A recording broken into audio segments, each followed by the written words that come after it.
In today's video, I'm going to teach you how to manage backlogs in Goodday. We'll walk through creating a backlog using a template so you can start organizing upcoming work in a clean, consistent way. I'll go step by step and you can follow along in your own Goodday workspace as you watch. First, look at the left side of your Goodday interface and find the plus icon. This plus sign is your starting point whenever you want to add something new, like a project or a task.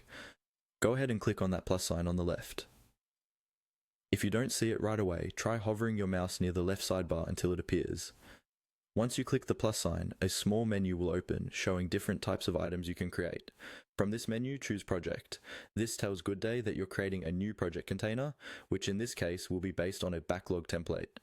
Think of it as setting up the structure where all your future tasks and ideas will live before they're scheduled.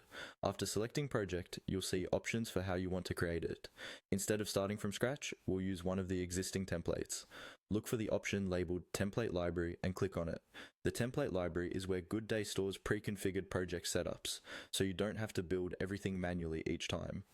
Using templates helps keep your process consistent across teams and projects.